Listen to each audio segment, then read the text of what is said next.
Well, welcome to I'm going to call it a special segment of Room Shots with Sean on the Rock Rage Radio Network. I have my friend Jasmine Cain here. Oh, and by the way, for people that complain to me that you get too much kiss in your feed, you're welcome. That'll never change if you're following me.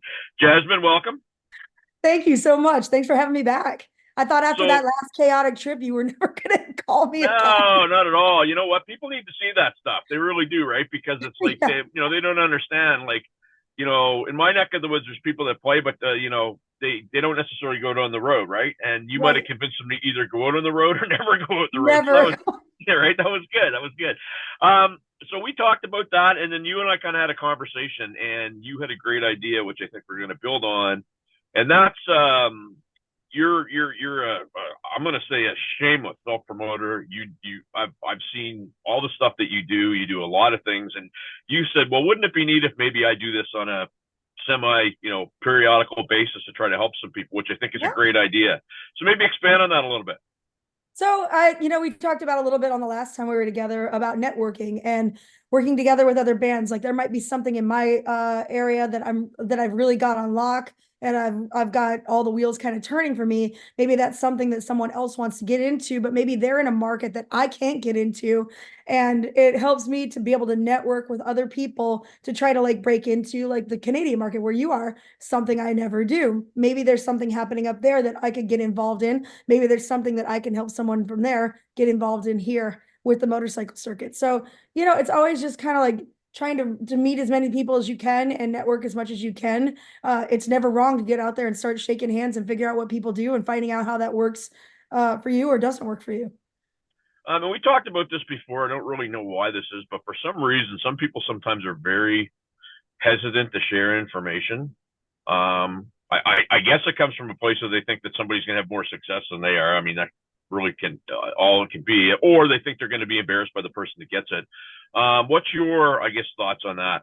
Sometimes the reason that you don't share information is not for either of those reasons, but rather, um, like for instance, when people ask me if I can help them get into gigs, and I do that, what happens is now my word uh, is associated with them. So however they respond, however they uh, perform, however they conduct themselves is 100% reflective on me because I brought them to the table. So sometimes I'm a little bit hesitant on who I would give that information to based on what kind of performance or what kind of attitude that I've seen from them in the past.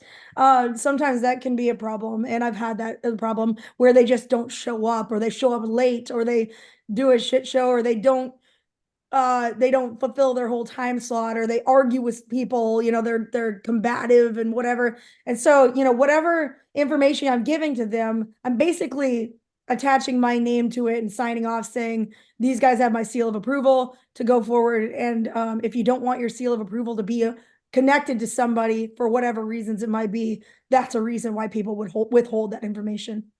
That's fair. I'm a big believer that when so you hear of things like songwriter circles and workshops and those types of things, and I'm a big believer in if I'm going to go and attend something, I want to learn from people that are doing stuff right. I don't want to learn from people that have researched it on Google or have been around somebody and that this is what I think. And Right. I want you to basically just in a quick little thing impart your resume on anybody that's going to see this and say, well, why would I talk to Jasmine? Why would I talk to Sean? Well, you're not going to be talking to Sean. Sean's just going to be facilitating. Jasmine's going to be giving the info. But just what your year of 2024? We'll just take that as an example. Okay, well, so I mean, I'm in complete control of my business and my band. I do everything from the bookings to we do in all of our graphic artists. My husband is the graphic artist. We drive the bus. He runs the sound. We design we are our own lighting director.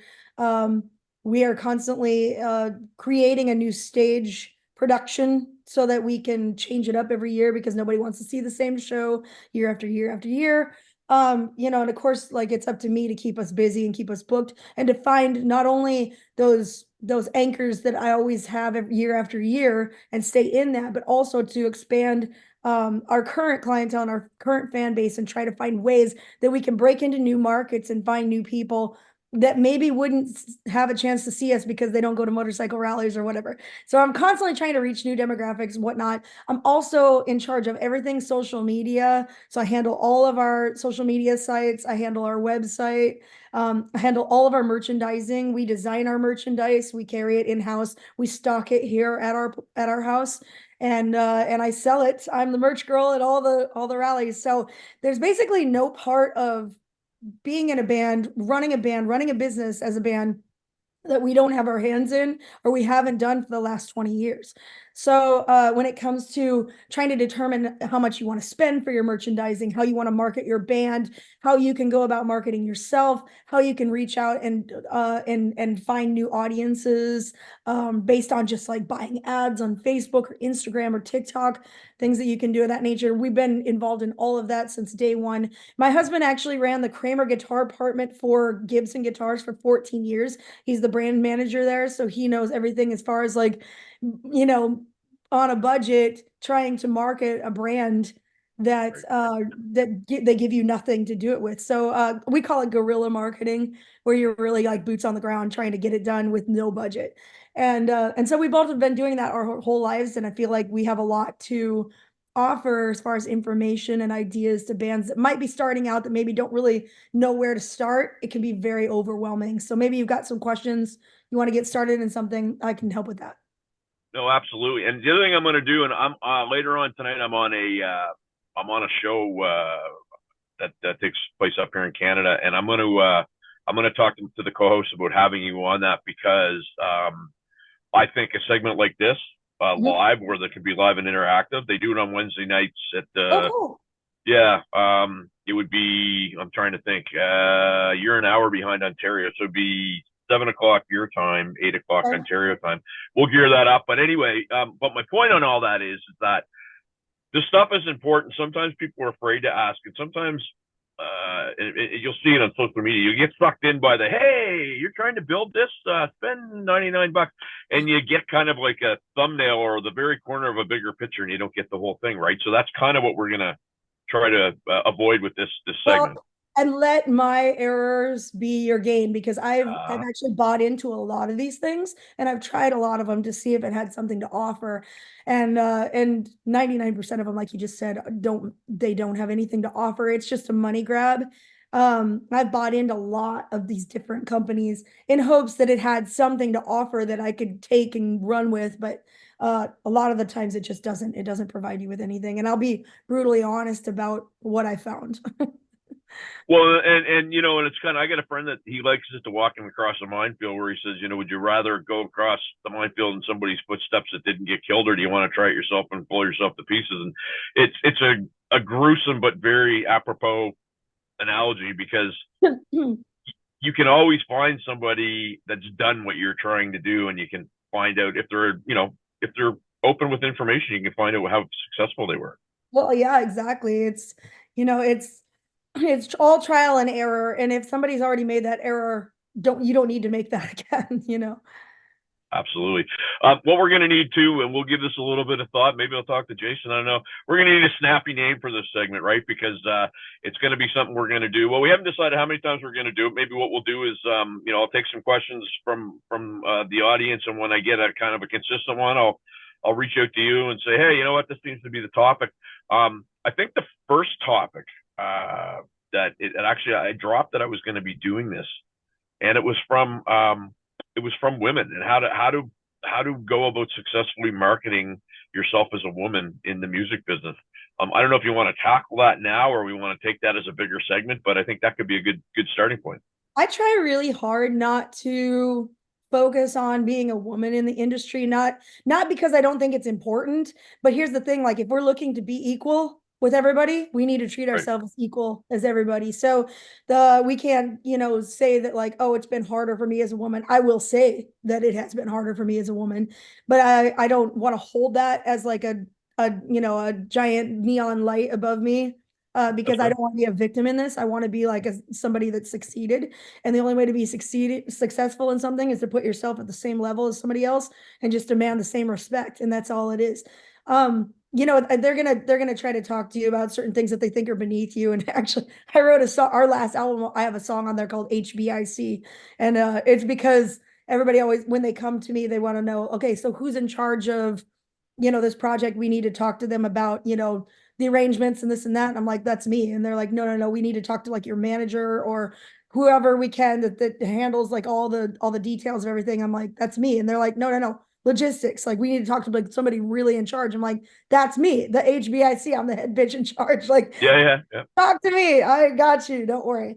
And if I don't, I'll direct you into who's going to specially handle that section of that. But it is a little bit different, especially in the motorcycle world, because when I started, it was pretty unusual to have a female involved in any kind of business in the motorcycle world, whether it was a vendor or whatever. But here now, like if you look around in the motorcycle circuit, who owns all the bars right now? Who owns all the venues? They're all females. Melissa Hmm. Pensland, like they're big sharks out there that are females, and they're owning a lot of these rallies, and they're doing it successfully because they noticed that there was something missing, and they figured out what it was, and they went with it instead of just going along with like, well, this has always worked before, so we're just going to do this again. There's so many people like that. Kathy Michaels owns OC Bike Fest, like all female owned. It's pretty rad when you get back into it, and none of them really want you to know that they're in charge. They love keeping it under wraps because again, it's not one of those like female owned, like a, whatever, we're all just trying to be on the same playing ground. We're all just trying to be like considered equal. And that's what we're doing. Just put us on the same level and we'll keep up. It's not a problem. We might even Well, surpass. I agree 100%.